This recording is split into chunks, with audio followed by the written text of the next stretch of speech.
Hey, everybody, and welcome to Boss Talks. I'm your host, Evan Happel with Community Boss, and we have a great show for you today here on Boss Talks. Jen Piccotti. Oh my gosh, I know I'm going to say. I just went through this. I love when that happens. She's with Swift Bunny. She's the president with Swift Bunny, and she is somebody that I have known of more than really known her super well for quite a while. In fact, I would say she's one of the first people that I was exposed to that was on a more national level serving multifamily. And I was able to meet her at I think it was in 2018, maybe even 17, luncheon here in Seattle for WUMFA. And she spoke there, and what she said was great. I was able to meet her. Even I think she gave me some statistics that helped me in the business I was doing at the time. But she is a great service to the industry, and she is very a great thought leader, yes, but also just a kind human and a good person, and really excited to have her today. So we'll get there soon. But before I do, again, Evan Happel with Community Boss, we have a great solution for you when it comes to your parking, amenity, and even real physical space management. So if you need a solution to handle those physical spaces better for your residents and just for the management of your communities, reach out to me and we can make it happen. And then once we really get that honed in, let's generate some revenue and make your community more valuable. So if you have any questions about that, let me know. But today it's about Jen. Hello. Hey, and I did it. I don't know why. Wow. That was awesome. Oh man. It is how it goes though. Well, Jen, thanks for being here because like I said, I got to meet you quite a few years ago, and you truly were one of the first people I think that as I was starting to get exposure to the national footprint of multifamily, you were one of those people that I first met that was in that space. So That is so cool. I'm yeah. really happy to hear that. Well, thank you. I'm so excited to be here. As you could tell when you invited me on LinkedIn, and I sent the total Rachel of Phoebe, yeah. Well, and I must say, being somebody that, like I said, when I met you, I was first of all, completely unknown by anyone. And secondly, I was just serving my local area, doing community building in apartments and all this stuff. Didn't really know what was going on. So to be at a place where you're even remotely excited about being on a platform I created, I'm very humbled by that. So thank you for being here. It is absolutely my pleasure. Yeah. Well, thank you.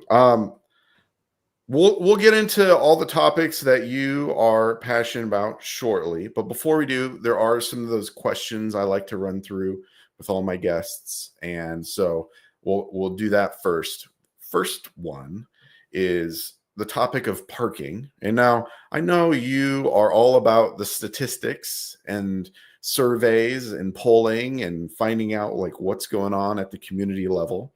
So is there anything from the top of your head that from a parking standpoint that has stood out to you, maybe here recently or just in general over the years?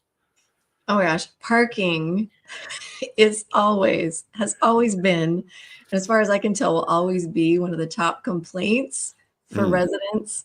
And I know that it is cited very frequently as one of the reasons that people choose to move out of an apartment. So anything you can do to help with that situation is a huge benefit to any community. Yeah. Yeah. And it's what you're saying is 100% true. It's if it's being mentioned, it's because they're not happy about it. It's not like the parking situation is something that's always a shining star on a review or something. People aren't bringing it up because it's oh yeah, their parking is just amazing. There's one community, and it's actually in Laguna Beach, California, that has an abundance of parking, and they're actually able to rent it Wow. out so that people can store like their boats and things like that. Only Wow. one I've ever come across ever. And They boy, have too they'll never much. sell. They do. It's Wow. amazing. Never seen it before or since, but one exists. Yeah. Yeah. And it's not getting better in this regard. When somebody builds a community, they're not like, let's give everybody 2 spaces. No, that's not happening. It's like 1.5 or Right. whatever. Because you got half a car, you know. Sure. Hey, e-bikes. Park it there. Yeah. No, but thanks for answering that. Because yeah, you answered how I expected. I was hoping that, you know, parking isn't this thing that is a positive note when spoke about. But if you do it right, it has the effect of not having a negative effect, right? So Right. Absolutely. So fix it. Fix it. Yes. However you can. All right. All right. Next question is around music. I don't know if you've heard the recent shows that I've had, but I've changed up my questions a little bit. And my next question's around when it comes to a song or maybe artist or type of music, what is your go-to to kind of like motivate you or inspire you? I don't know if this reflects poorly on me or it just tells you about my headspace. I don't know. What I will say is that I work in a lot of spreadsheets. I do a lot of analysis. Yes. And when I'm really needing to just lock in and really get serious about the spreadsheet and pivot tables and things like that, I have to put on a Sting album. Okay. And I don't know what it is about Sting's magic, but I am there. I can totally lock in. So is there a song or album specifically that really does it for you? There is it like Island of the Blue Turtles? It's like one of his early ones, like Island of the Blue Turtles or something like that. Soul Cages, might be Soul Cages. Anyways, not saying I'm that old, but I don't know. Is that a song or is that an album? I think both. Okay. I think. Okay. Because I'm going to add this to, I have a running list of music as people answer this. I'm adding it to a list on YouTube so that I have a playlist for people to go to and listen to all the suggestions we get. So that's hilarious. So that's my focus one. But if I want to just if I need to just get motivated and excited, then I have to go to Groove is in the Heart by Delight. And that gets me going. I think I can play that. Can you sing it? Just kidding. Oh. Is that Groove is in the Heart? Is That's that it. how it That's goes? the one. Okay. All right. I can't believe I just tried singing that. I'm really oh goodness. That just happened. Okay. Well, thanks for answering. Now I have two songs I can put on there for you. So that's great. We're adding to the list. All right. And then final question. When it comes to your caffeinated beverage of choice, what is your go-to drink? I am a tea girl. Tea girl. Very specifically, I like either a strong Irish breakfast tea or a very bold Assam, which is a plain black tea. I don't want any fruit. I don't want any flowery stuff in there. I just want the strong Assam tea leaves. I don't even know what you just said. It's good. Just believe what I'm saying. Assam? Assam. It is a region in India. Okay. You know how so Champagne? Yes. It's only Champagne if the grapes are grown in the Champagne region of France. Got it. Mm-hmm. So similar thing applies to tea. So Assam tea, it's a tea that is grown specifically in the Assam region of India. It's very bold. It is very black. It is very beautiful. Okay. Got it. Yeah, I don't mind tea. I will say I don't drink it a lot, but I'll drink tea. And I've had some other guests that have spoke of tea as well. Now, are you a very traditional maker of tea, or do you buy it just in a tea bag and you're like dump it in there, or Oh do man, you do the whole that's a like? whole other episode. Like I had a tea Okay, blog for 10 years. wow. Okay, so you're in it. I spoke at like tea conferences and stuff. So Really? that's a whole other Do rabbit hole. people know this about you? I don't know. Some do, but I haven't. I did that for like 10 years. It's just like a side thing. I haven't been able to do it for a while, but yeah, I got in deep. I mean, that is. I mean, really deep. You were blogging, speaking. Okay, first of all, I didn't know there was speaking engagements around tea, but There are you tea know, conferences. I One's mean, coming it up makes pretty sense. soon. It's an industry. Okay. Was this like an enthusiast conference? Yeah. Okay. Well, no, it was enthusiasts, but also people who had tea rooms or sold tea or tea adjacent things like Okay. tea kettles. And Is the tea culture strong here in the United States? stronger than you would expect. Okay. But yeah, the people that care about it deeply. My wife started buying like herbal teas and stuff for health purposes. Because there's many flowers and plants that do different things for you. Yes. So maybe you know about that. All about it. I'll have to connect you with a past guest. She's very much into it as well in a big way herself. Oh, nice. So she actually reached out to me today. So yeah, we should connect you guys. Perfect. But yeah, she went all into, the way she makes the tea and all of it. Just we could get serious. We could have some serious conversations. I can tell already. nice. All right. Well, you guys will be besties. All right. Well, we'll make that happen. All right. Well, thanks for answering. And so black tea, that's your caffeinated tea, That's not my like an herbal. Okay. Correct. Got it. Perfect. All right. Well, if you guys have tea questions, Jen, Right she's here. your lady. She'll answer all of them. Point you to a past blog, maybe, if it's still up. I don't know. All right. Well, thanks for answering those. I was able to talk to you last week. And actually, I think that's the first time we've been able to really talk at length, you and I. So Yeah. it was good to connect and, get to know each other a little bit better. I'd love for you, especially for things like this. Like, who knew you were a tea lover? Now they do. They do.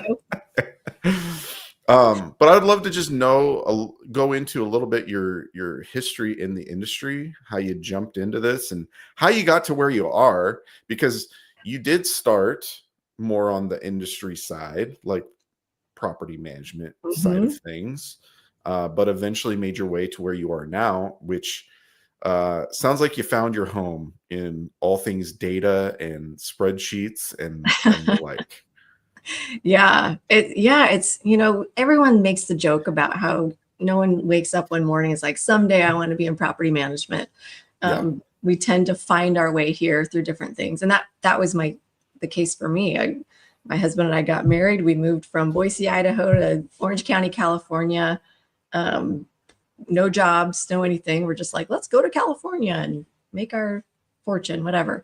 And one of my first interviews was to be an executive assistant for a property management company, which I was not at all interested in at all. But the recruiter was like, just try, it'll be practice. It's good for you to just go to different interviews. So I did. And I interviewed with Steve Gilmore, who was the senior vice president of apartments at Shea Properties. And it was just awesome. And he offered me a job. I ended up going at 8 a.m. I was there till 2 p.m. And somewhere in there, he made a job offer. And I was like, I'm in. This is great. So I've been in ever since. So I got to be on the property management side. I got to see the inner workings, being in the corporate office, being in those meetings, taking notes, understanding how people make decisions, the things they think about, the things they evaluate was really interesting to me. And my education was in quality management and efficiency. And so I was able to work my way up into a role of quality manager for Shea, where I focused more on efficiency and process improvement and customer service and all those kinds of things, which I really enjoyed. And then I was finishing my master's degree, so I decided to leave Shea. And at that time, we were using a survey company called Satisfax. So I had let Doug Miller, the founder and owner, I was like, hey, I'm handing you off to another person at Shea. I'm, continuing a journey elsewhere. And he kept in touch and ended up bringing me on board to work for Satisfax and really work on resident surveys. So I was there for many years through an acquisition where we then became sister brands with apartmentratings.com, got to be right at the beginning of that ratings and review scene, and then made the move to another company that ended up turning into Swift Bunny, which is primarily started with focus on employee engagement. And so having this unique 360-degree view of the property management side, and then the resident satisfaction side, and now the employee engagement side, understanding how all those groups think about each other, interact with each other, is just so fascinating to me. So I've always been a problem solver and trying to figure out, if something happens over here, what's the impact over here, or how to help people understand each other better. And so being at this company in this role, I feel I have the best of all of those worlds to help gain those insights of helping create understanding and create a better environment for everyone in this industry, the employees, the residents, the owners and managers. It's really my goal. Yeah. No, and it's needed, right? We need to understand what's going on at the property level. We need to know from an employee standpoint, from a resident standpoint, like how is everything working together? And so all the information you guys provide is very valuable to all of us. I mean, even to suppliers, for us to better understand what we're building and whether or not it's even meeting the demands of the communities. So it's super important. Yeah. And I love it because having that information, the more information we can all have, the better it makes all of us, and I think it's probably one of my favorite things when you or a property manager or, anyone reaches out and says, hey, do you have any stats or any information on this topic? And to be able to provide the information so that they can make a better decision, it just benefits everyone. Right. Yeah, for sure. Yeah. And we want to only build things that are actually useful, right? Like, first of all, no one's going to use it if it's not meeting a need. And right. If we can back it up with some statistics saying, see, it's useful. Yeah, exactly. It's important. But no, I think it's great that, first of all, you landed, even if it was accidentally, into a role that really was ultimately what you want to be a part of, which was, improving quality and improving the experience within the industry, because that's more what you were, studying in school and what you were aiming for, but you didn't really know you were going to get there through interview for an admin role. Oh, not at all. Never in a million years would I have guessed that would take me where I needed to be. Right. No, that's cool. And I think also equally fun is that you grew up in the least multifamily place ever. Yeah, seriously. I think I was telling you last week that when I was growing up in Boise, there was like maybe an apartment building, but mostly it was like there were maybe some duplexes and fourplexes. And now you go and it's like all apartments. But at the time, that wasn't even like, do people live in an apartment? Like I didn't know anyone who lived in an apartment. It's just, but it's changed. It's changed a lot. I would say my life was not the same, but like where I grew up, there wasn't really apartments yet. Yeah. And there are now, Yeah. but it was kind of like when I got to college, that was my first time being in an apartment. And it Hmm. was like, oh, this is interesting. And then, I've lived in quite a few now, but uh yeah, if you didn't grow up in it, it's not really a world you really understand, Yeah. like you Or you have to get realize how exposed. big of an industry it is. I think that was Oh, the big for eye sure. opener for me to understand. This is when I worked for Shea, I had to wrap my head around this isn't just a job or a company. This is part of like a much greater industry that employs thousands and thousands and thousands of people. And, Right. my first time going to a national conference, I was like, I think my first big conference I went to was TAA one. Okay. And I don't know if you've ever been to the TAA conference, Yeah, but I've been like once. Yeah. similar in size to NAA, not quite as big, but I was just like, oh my gosh, this That's is big. enormous. And this is for one state. Yeah. It was crazy. Yeah.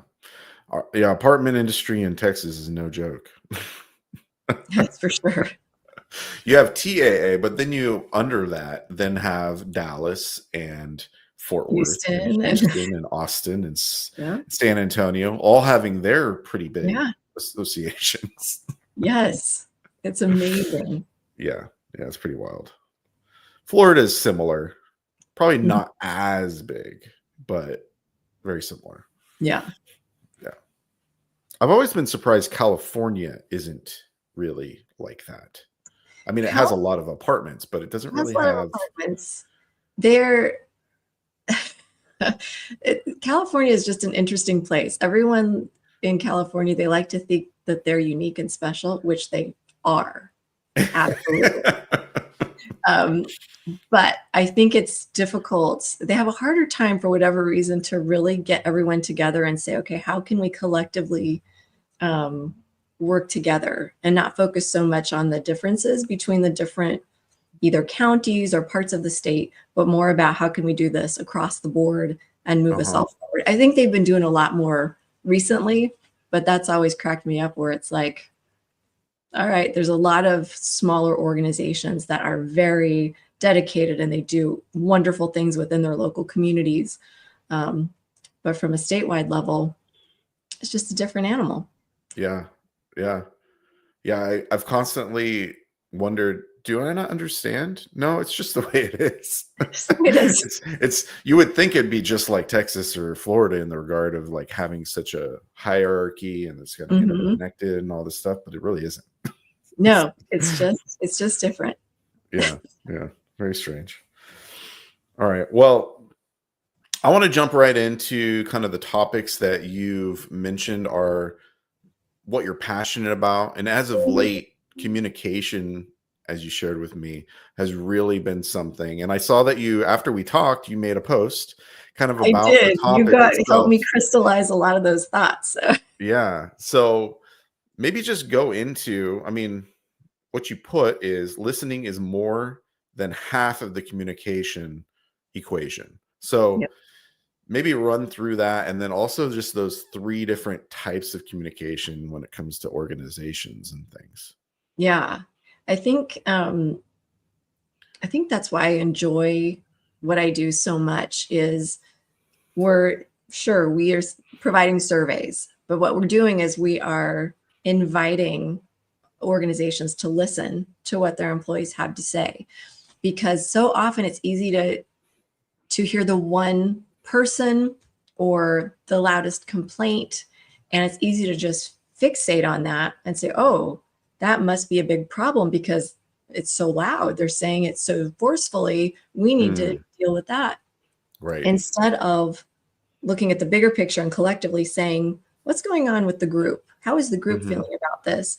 If that is truly a problem, and if everyone or many people are agreeing that that's a problem, let's address it.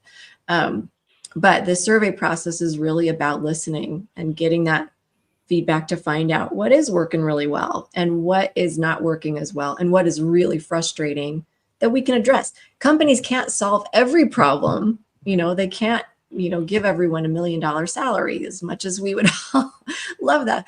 But what we can do is find out things that are addressable. I think it's frustrating to me to see in the industry, well, employee turnover is just high. It just is. And we just kind of throw our hands in the air and say, oh, well, it's just how it is. It's like, well, no, Right. there are actually things that can be done that are really effective, but it requires that you listen first and then try and figure out how can we address some of these things in a meaningful way. One of the big crises I see kind of getting bigger is for team members within multifamily saying, I'm not getting the information I need. And, I'm not getting enough internal communication. And I used to look at it more as like this overarching, like big company type problem. But what I realized recently is there's really 3 levels going on. There's the company communication. This is what the organization is sharing with its team. And by the way, they would love to hear more than they currently are. They love hearing from executive leadership. They love knowing what's going on with the organization as a whole. They want to be in on those conversations and feel like they're part of that inner circle. So there's that, like that macro communication, the big picture stuff. And then there's the micro communication, that communication between me and my supervisor. Am I getting that feedback? A lot of things that we're seeing right now is that people, they just want the reinforcement that they're doing the right thing in the right way. Onboarding is a real challenge right now, where people are just kind of thrown into the frying pan and they're not necessarily being given the time to complete training properly or have access to the right people that can train them properly. And so there's a lot of frustration of like, what am I supposed to be doing? And am I doing it correctly? And so while some supervisors might get frustrated, like, oh my gosh, everyone wants a constant pat on the back, or everyone wants a trophy or whatever, it's not always that. I'm finding that a lot of it is more of just, am I doing this right? Am I focused in the right areas? Do I need to be doing something else? And I think so that micro communication of a supervisor taking that time to check in with their team member. How's it going? What do you need help with? Let's set some goals for you. What kind of progress are you making? That kind of one-on-one communication is also critical. And then the one where I've had like the biggest aha moment recently is this meso communication, where it's the group communication. Like if I'm a manager and I've got my team and I'm sharing information with them and they're commenting on it, they're asking questions and they're all hearing that information together and posing the questions and seeing how other people are responding to it. That's an important dynamic. That is a really important source of information, affirmation, confirmation, that I think we aren't spending enough time with or paying enough attention to, equipping our managers to be able to manage that type of communication. And then also within that is groups communicating with each other. There's a lot of concern or frustration that teams aren't encouraged to collaborate with other departments. They feel kind of isolated. And there's a desire to partner with marketing or training or another community and come up with a solution about something together. So I think those 3 levels, the macro, the micro, the meso, all of those things could benefit so much from a little extra attention. And the companies that are really thriving do an exceptional job at all 3 of those levels. So that's my platform for today. Well, thanks for sharing that. I think you're right. Like my experience as an employee at a lot of different places, when the people at the top communicate clearly where we're going, like what's the goal? What are we doing? What's the mission? So that everybody that works there, they can make a few decisions. They can, first of all, know what they're supposed to do. Like, and where do they fit in that? Right. They also can clearly know if they want to work there. Right. Like, do I agree with this place? Like, do I agree with this mission? Like it helps a lot of things, I think. Yeah. And do you think so? I've experienced it from the highest point a lot of different ways, and I'm sure I've been good and bad at it too myself. Um, but I've always thought there's sometimes where when leadership is underdeveloped in their, I guess, their plan, and they start putting it out there, that can be counterproductive to helping the greater group, especially if you're a big company, right? Yeah. Like if you like put things out there, it like almost creates this lack of confidence in the place you're at, because you're like, do they know what's happening? Well, it's kind of like a drive-by water balloon, where it's like, here's some information and they lob it out and then they go and then they never come back. I think the key with any of it, even if it's underdeveloped, is regular, predictable points of communication. Yeah. So, for example, Regular, important. Yeah. Yeah. So, like during COVID, a lot of companies, they realized they had to get communication out there because things were changing so quickly. And so they implemented either a weekly or biweekly or monthly town hall, Zoom call or whatever, just so that they could keep people informed, tell them what's going on. And employees loved it, just loved knowing what's going on, knowing things can change, but at least what's happening right now. And we had one company that was great at it. They did it, I think, every week, I want to say. And we were doing a review session with them to go over their latest survey results. And the president said, I'm thinking about cutting back on these town hall meetings. And I'm like, okay, tell me more about that. And he said, well, when we first started, and we'd have like 80, 85% of our employees jump on the call. And because I feel like recently, we've dwindled down to like, I don't know, 65, 70%. And I'm like, okay, so what I'm hearing is at least 2/3 of your employees are willing to log in every week to hear what you have to say. And he's like, okay, all right. I hadn't thought about it quite in that way. And I'm majority. Like, that's amazing that like Right. 2/3 of your employees are that eager to hear what you have to say, and they value it and they feel included. And when I see companies that are doing that, it's okay. It's okay if you don't have the fully formed plan, it's not fully baked, whatever, but for them to see and hear your process, that in some ways can help your employees trust you more when you say like, okay, we're moving in this direction. We might have to pivot at some point. People are like, all right, that happens. Thanks for letting me know. Yeah. Yeah. I think, now that you say that, like if you have it not fully developed, but you communicate regularly showing the process, that can be effective. Yeah. But maybe if it's less frequent and you put out a half-baked plan and then, all right, we'll talk next month. Right. Or next year. That's or next year. Like, here's a big town hall in January. I'll see you next January. You're like, whoa, wait, what? Yeah, exactly.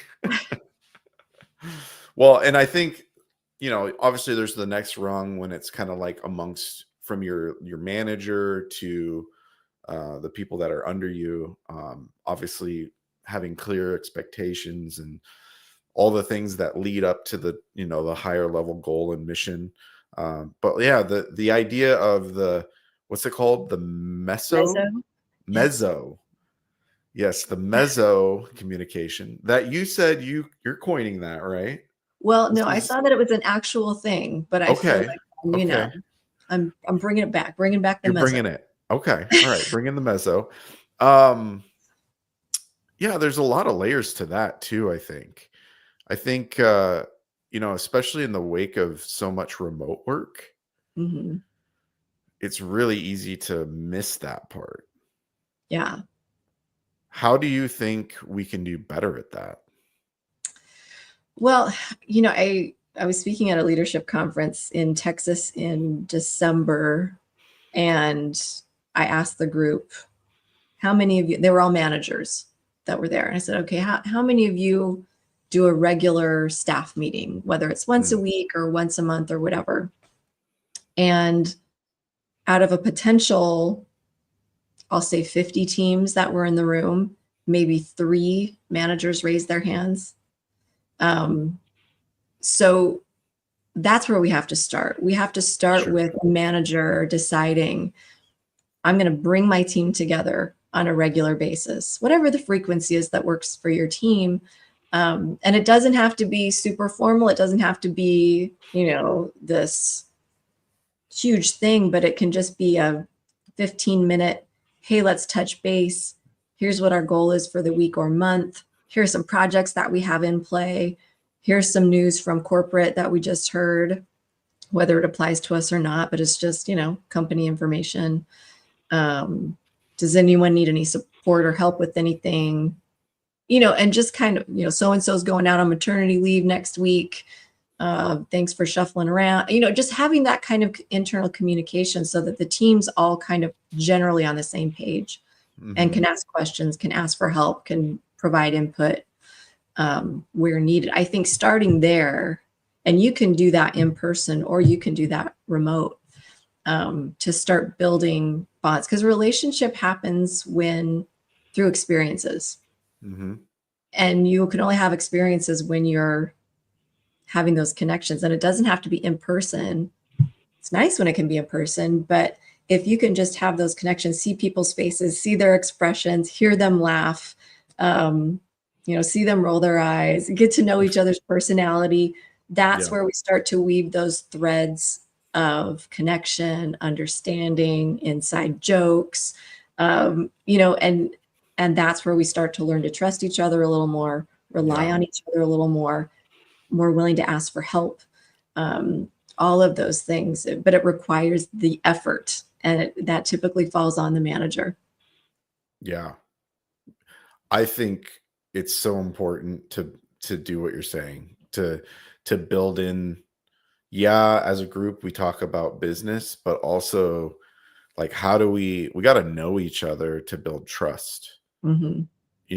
To work as a team, you kind of have to be like, it's kind of like people that go through, and I've never been a part of the military, but in order to be in the military, you have to trust the people you're with, right? Like, you're on a mission together. Like, that's like an intense version of what we're talking about. Yeah. Where it's like, first, this group that you're going to go on a mission where you might die, like, you have to trust them, but you have to know them to trust them, right? Yeah. Like, you can't just be told, trust that guy. Yeah. We need to know, like, we need to understand the cues. We need to understand the capabilities. That's another thing. It's like, it's hard to trust someone if I don't know what they're capable of. Right. If I'm going to trust them to proofread my letter that's going to go out to a bunch of people, well, I need to know if they can spell. I need to understand a little bit about them before I'm like blindly saying, okay, I'm dependent on you to make sure this is, okay to send out. Yeah. So how are some ways that you've seen that third tier kind of play out in a positive way, where people,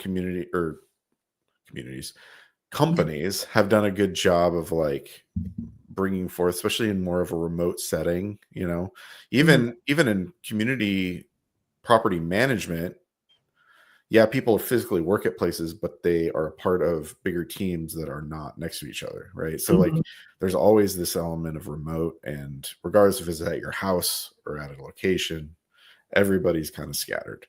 Yeah. So this idea of building that trust, I mean, I personally, to answer the question for myself, have always just like been okay with kind of letting meetings go a little off track, and like, sometimes just allow for banter and discussion about personal stuff or whatever it is. Yeah. Some of the most effective things I've seen, I was actually just talking with a client before this meeting, and they really want to understand certain things about their team. And so they are inviting focus groups where they've got 8 or 9 different community managers that they're bringing them all into the office, and they're going to talk about specific topics. Say, what do you like about this? What isn't working? And they're doing it with the leasing group. They're doing it with a maintenance group. So they're bringing people in and assembling a group of peers that might not see each other every day. They don't, they all work at different sites, but they're physically bringing them together and having the conversation and seeing, are you experiencing this the same way? Or are you having different experiences than each other? And let's talk about those things and understand them more. So that's the physical side. But then I've had other companies that, like there's one company, they're so good at, they're probably the best with communication. They have a weekly maintenance supervisor call where all the maintenance supervisors, they meet. I don't know that it's necessarily a long meeting, but it's just a touch base of like what's going on seasonally, how are things going with open positions, what kind of issues are they seeing, kind of helping problem solve together. But they rotate the responsibility of who's leading the meeting. And it's not an elaborate meeting. I think there's 1 or 2 questions that are the same question they ask every week to get things started. But what that does is rotating the responsibility. You get to know the person who's leading it. You get to see their personality a little bit more. Everyone knows that they're going to have a turn. So it kind of loosens everyone up like, oh, we're all in this together. Yeah. I don't like being in the spotlight. Neither do you. All right, we're going to make it work. But it helps kind of create that bond of, all right, we are in this together. We are experiencing similar things. Oh, I've seen that issue before. This is how we solved it. And it's all virtual, it's just a Zoom call. It's for half an hour once a week. But I think those touch points, those regular things and rotating responsibilities can really make a big difference, because if it's all on one person all the time, it's easy to let it go and just like, sure, I'm tired of doing this.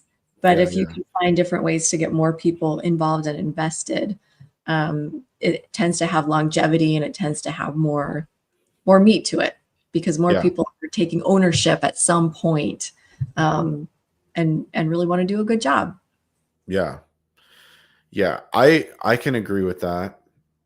Rotating it around and giving people opportunity. I mean, some people feel really uncomfortable with that kind of stuff, like you were kind of sharing.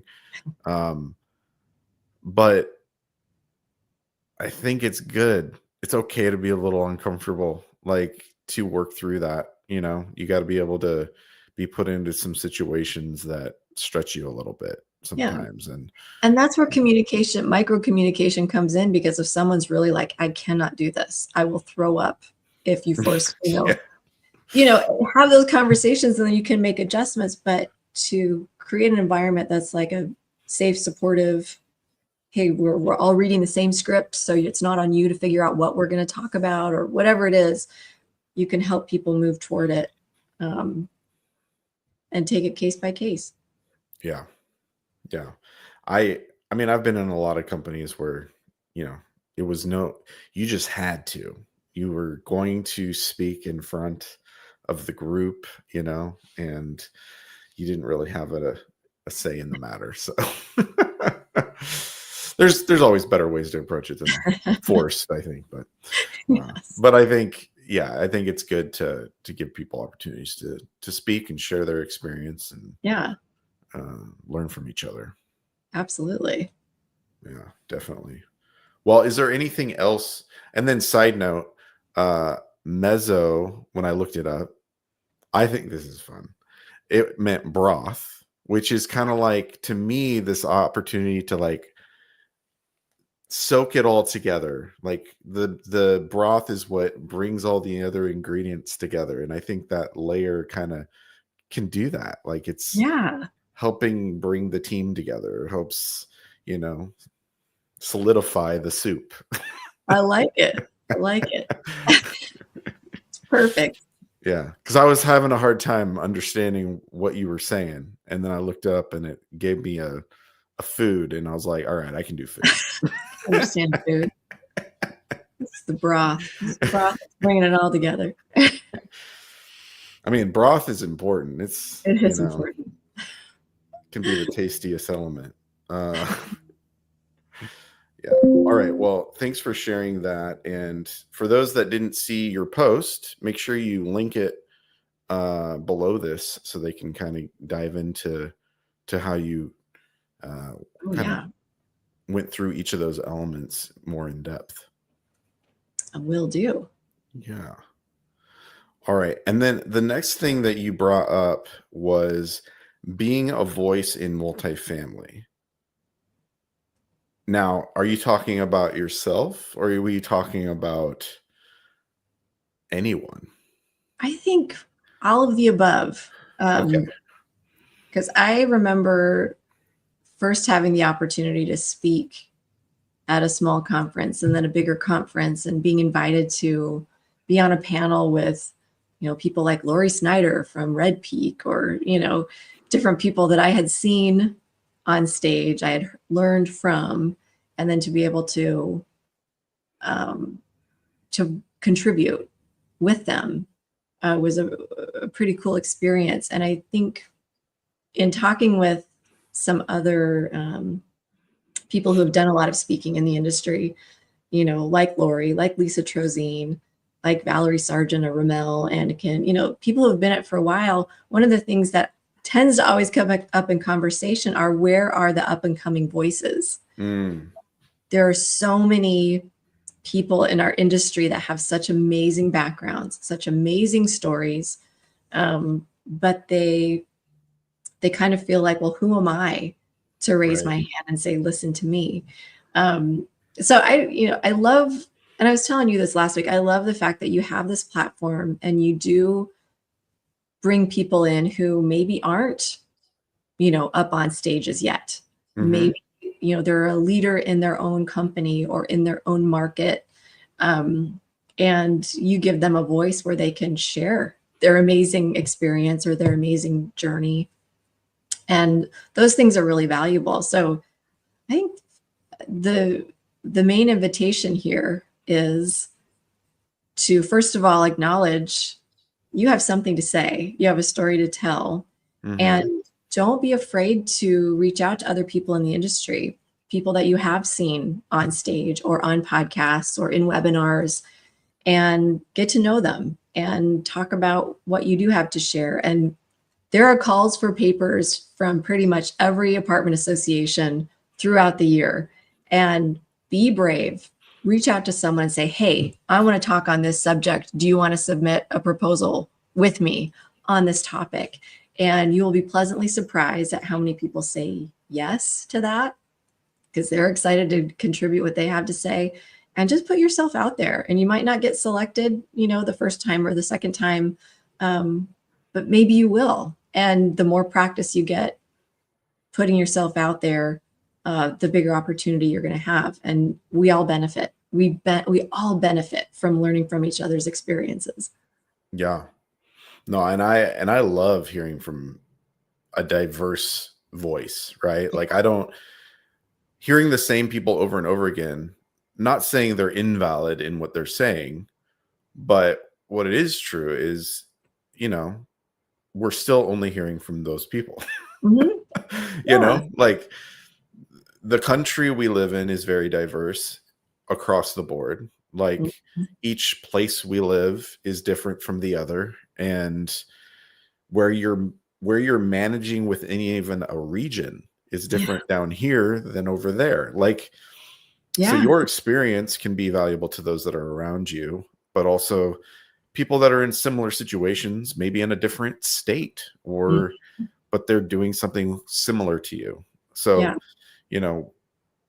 when we're teaching people about multifamily or anything, like when you learn from somebody, they may not have the same background as you. So they may be helpful, but they may not have the full toolkit for you or whatever. Who knows? So yeah, it's super important to have more people talking. Yeah, it really is. And I think probably the most fun I've had in the past few years is partnering up with someone who has never spoken at compartmentalized before or has never spoken at TAA1 before, and submitting a session and being selected, and to see the excitement people have of like, okay, I get to be on this stage and I get to share my story, and just sitting there and seeing them shine, learning from them, seeing people just absorbing what they have to say. It's the coolest thing. It is very cool. Well, that's me in a month. So Yes. I'm speaking with Victoria Cowart Awesome. and Misty Rowell. I don't know if you know Misty. She's out of Seattle area. But You guys would be awesome. Both of them are NAAEI faculty. I am not. So at least I have them. It'll be great. It'll be great. Yeah. But I'm excited to do it. It's my first time really being in front of a group like that. I mean, I've done little speaking things, but nothing where I'm actually trying to teach something. So that's going to be awesome. Yeah. So, as much as I'm doing this all the time, it's still not the same. There's an audience like literally in front of me. So that should be fun. It will be fun. And it'll either be fun one time or I'll do it again. And this is important, actually. I'm glad you said that, because it might not be fun for everyone the first time. It might be absolutely terrifying, but the second time is a little easier. And the time after that is a little easier, and it becomes more fun. So don't let being terrified get in the way of trying it again. Yeah. And you absolutely love it.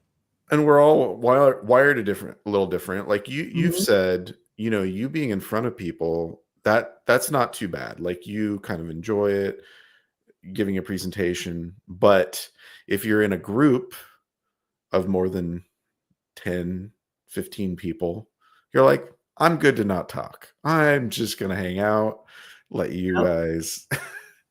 And I can relate in a lot of ways. Yeah, it's a different thing. Like some people are so great in like a cocktail setting, a networking, mixer. And I admire them so much where they can just walk up to any group and just start chatting. And I walk into those settings and I'm just like deer in headlights, totally blank, have no idea what to say. Yeah. I just hope someone will come and save me from myself, Well, what I've learned, because I can be that way too, is if I have the opportunity to do quote unquote research about the people that I'm about to be around, that helps me so much, because I'm like, all right, I at least have a draw of information to ask people things. But the other thing is the key, because I'm introverted, is just ask them questions, because then it's on them. And then they'll reciprocate at some point, but like just asking them questions about themselves, it's like, it means the work isn't on you. Exactly. My 16-year-old, she can tell when I'm like about to have to go to something and I'll be starting to freak out a little bit. And she's like, Mom, okay, just ask them, like, where have they gone on vacation recently? And what do they like to do for fun? And what are they watching on Netflix? And I was like, okay, got it. I can do it. She's got your back. She does, and I appreciate it. No, that's awesome. All right. Well, thanks for kind of sharing that and helping people hopefully see that they are valuable. And, maybe it's not jumping on a stage. Maybe it's reaching out to me and doing boss talks, Yes, absolutely. You got to start somewhere. Start baby steps, at least with this, you may think the whole world's watching. They're not, I promise. I used to think that's what terrified me when I started doing this at first. I was like, the whole internet's watching. No, they're not. The entire internet right here, eyes on you. Yeah. It's not true.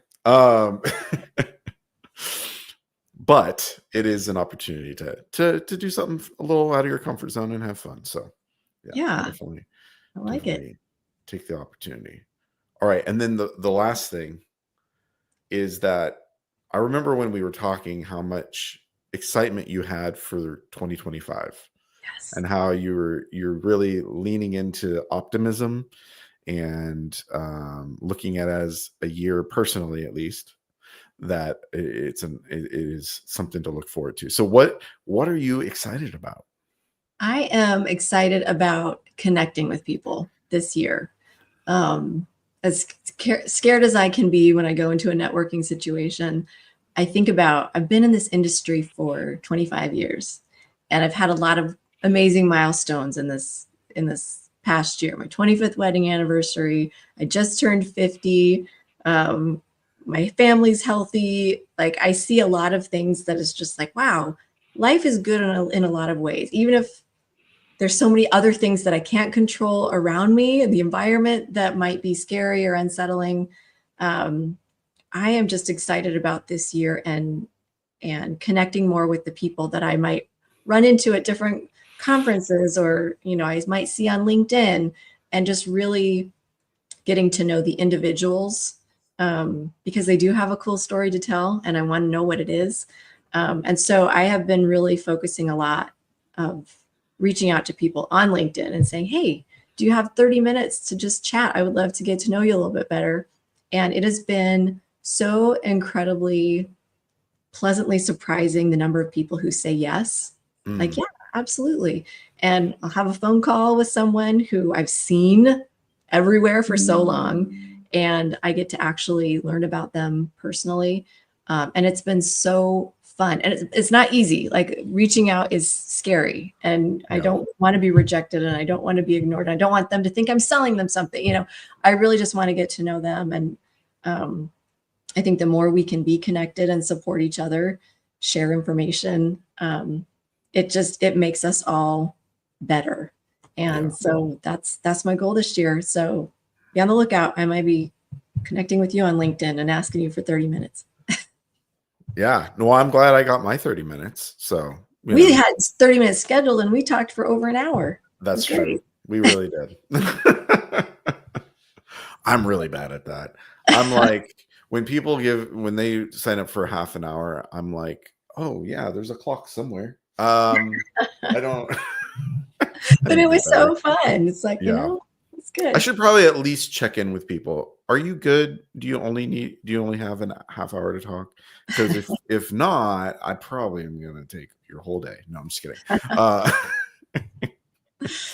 no, I just like talking. I like connecting with people and learning about them. So Yeah, it's fun and it's interesting because yeah, you might find out that people drink a lot of tea or something. I don't know. exactly. They're tea bloggers and influencers. You need to get on the Instagram or something and like fully embrace your tea persona and just start Oh, putting that out there. well, I did for many years, and now I don't know. I But might have to but revive it. I but we might have. didn't have Instagram in those videos yet. So this Oh, that's true. is Okay. This could turn into something. I don't know.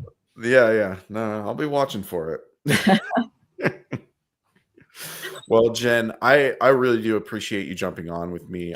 I'm glad you were enthusiastic about being on Boss Talks and being my boss this week.